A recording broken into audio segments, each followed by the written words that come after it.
Hello student, good morning to all. कल मैंने आपको एक्सपोनेंट एंड पावर के बारे में आपको कुछ डिस्कशन किया था, जिसमें एक्सरसाइज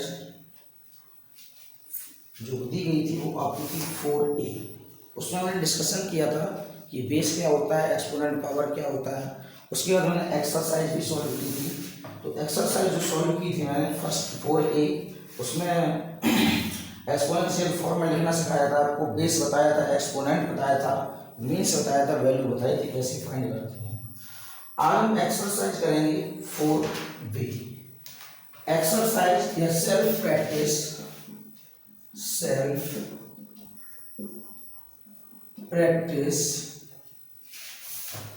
प्रैक्टिस 4B।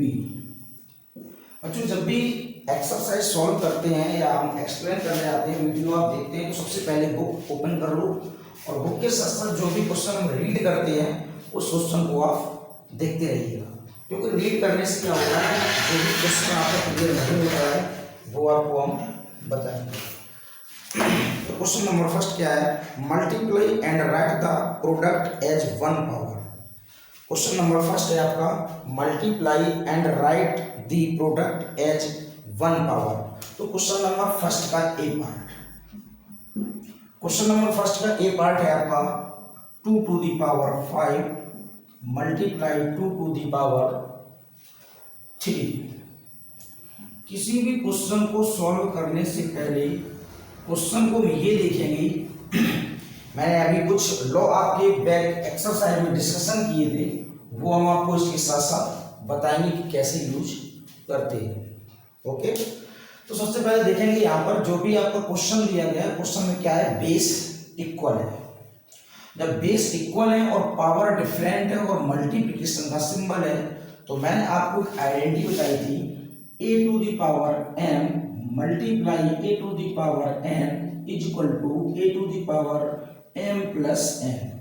सिंपल सा फॉर्मूला है कि आप क्या करेंगे कि जब बेस इक्वल हो तो आप पावर का एडिशन करेंगे। सिर्फ आपको ये ध्यान रखना है कि जब बेस इक्वल हो तो पावर का एडिशन करेंगे आप, ठीक है। तो लिखेंगे यहाँ पर 2 टू द पावर ब्रैकेट में 5 प्लस 3, तो ये हो जाएगा 2 टू द पावर 8।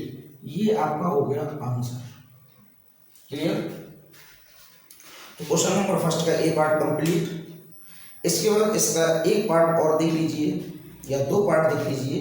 एक इसका देखिए डी पार्ट। डी पार्ट में क्या लिखा हुआ है, क्वेश्चन है आपका फर्स्ट का D, 10 to the power 5 multiply 10 to the power 3 multiply 10 to the power 1। जब कोई पावर नहीं होती है तो उस पर पावर होती है 1।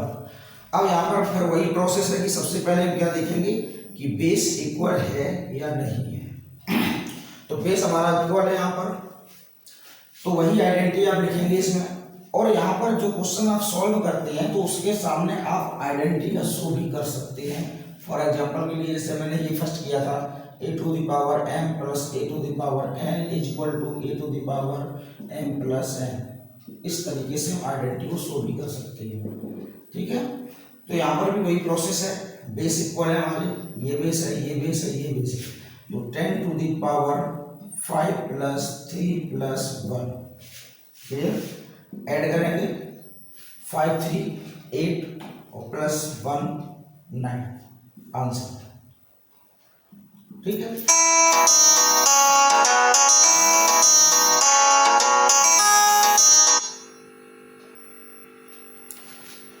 तो हम इस तरीके से क्वेश्चन नंबर सेकेंड करेंगे। इसलिए आपके दो पार्ट हो गए हैं, सभी पार्ट आपको होमवर्क में फेयर कॉपी में कंप्लीट करना है। क्वेश्चन नंबर 2 क्या है, 2 क्वेश्चन देखिए। सबसे पहले बुक में सभी लोग देखेंगे, क्वेश्चन को रीड करना बहुत जरूरी होता है, क्योंकि क्वेश्चन रीड करने से ही पता चलता है कि आपको किस तरीके का आंसर देना है। नेक्स्ट क्वेश्चन नंबर दिया गया है, divide the right the quotient of 1 power. Clear? इसमें पार्ट आपके दिए गए A टू Z। करना क्या इसमें, जो भी क्वेश्चन आपके दिए गए हैं, इनको सॉल्व करना है। तो जैसे क्वेश्चन नंबर इसका फर्स्ट पार्ट हम आज लेते हैं। सबसे पहले क्वेश्चन नंबर 2, क्वेश्चन नंबर 2 का ए पार्ट।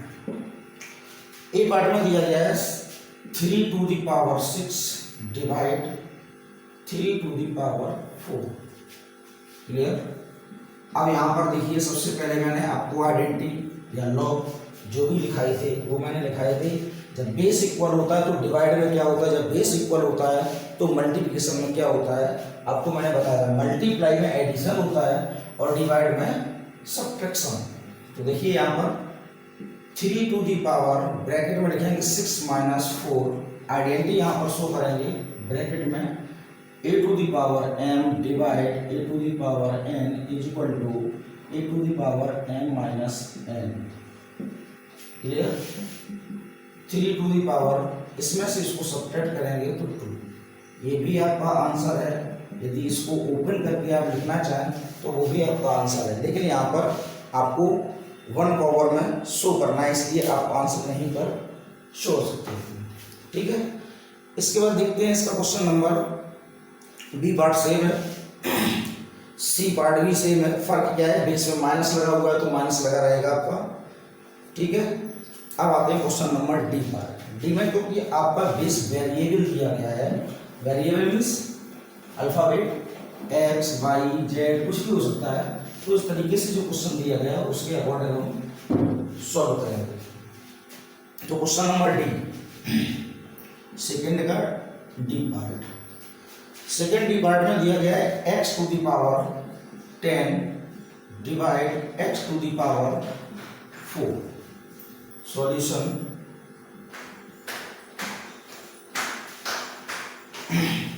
देखिए प्रोसेस आपका वही होगा, बेस इक्वल है x to the power 10 minus 4। यहाँ पर लिख सकते हैं a to the power n divide a to the power n equal to a to the power m minus n। ये x सब्ट्रैक्शन करेंगे 6, आंसर। इसमें कोई भी आपको प्रॉब्लम नहीं होगी, सिंपल आपको याद रखना है जब आपका बेस इक्वल हो और डिवाइड का सिंबल हो तो सब्ट्रैक्शन करना है पावर का। यदि यहाँ पर मल्टीप्लिकेशन का है तो आपको पावर का एडिशन करना है। ये आप माइंड में फीड कर लीजिए। आइडेंटिटी आपको अगर नहीं भी याद रहती है तो आपको ये याद रखना पड़ेगा कि डिवाइड में सब्ट्रैक्शन होता है और मल्टीप्लिकेशन में एडिशन होता है। ठीक है। अभी तो ये क्वेश्चन सिंपल थे, अब फ्रैक्शन वाले कुछ क्वेश्चन लेते हैं हम। क्वेश्चन नंबर 2 बाई फ्रैक्शन वाला। ठीक है। तो क्वेश्चन नंबर आपका ए पार्ट हो जाएगा, बी पार्ट भी हो जाएगा। बी में क्या करना है, 7 बेस है, पावर 11 है और 5 है, इसको सब्ट्रैक्शन करेंगे तो 7 टू दी पावर 6 आएगा। ऐसे ही क्वेश्चन नंबर सी पार्ट दिया गया है। सी में क्या करना है, -11 लिखा हुआ है तो माइनस बेस इक्वल, बेस आपका इक्वल है तो -11 पावर आप सब्ट्रैक्शन करेंगे 7 माइनस 4 तो आंसर आ जाएगा -11 टू दी पावर 3। ठीक है। इसी तरीके से क्वेश्चन नंबर सेकेंड में आपका कुछ डिफरेंट टाइप में जो क्वेश्चन दिए गए उसको हम सॉल्व करते हैं। तो इसके बाद ले लेते हैं कोई भी पार्ट ई एफ जी। जी में से क्वेश्चन नंबर एफ ले लेते हैं। एफ थोड़ा आपके लिए टफ होगा, देख लीजिए। एफ में लिखा हुआ है 8/17 to the power 20 divide -8/70 to the power 50। ये बेस यहाँ पर आपको क्या डिफरेंट दिख रहा है, इक्वल? देखो यहाँ पर -8/17 यानी कि इक्वल है। बेस में कोई भी चेंजमेंट नहीं करते हैं, बेस जैसा आपका लिखा है वैसे ही यहाँ पर राइट क्लिक करेंगे तो -8/17 to the power 20 minus 50। Clear.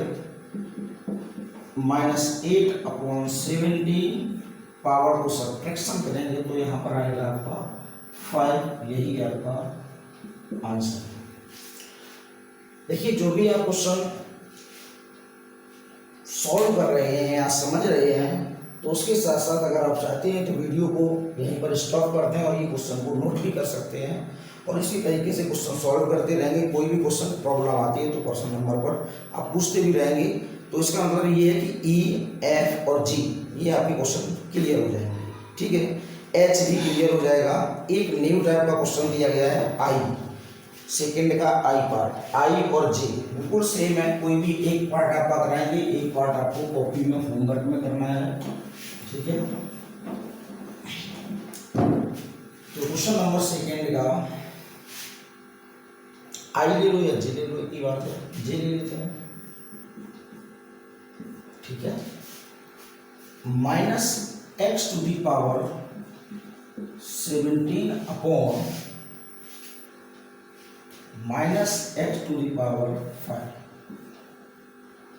देखिए, कोई भी क्वेश्चन आपका दिया जाए या अपॉन में दिया जाए या डिवाइड का सिंबल यूज करके दिया जाए तो बात तो एक ही होती है। अगर हम क्या इसको ऐसे लिख दें, minus X to the power 17 divide minus X to the power 5, बात तो एक ही है ना।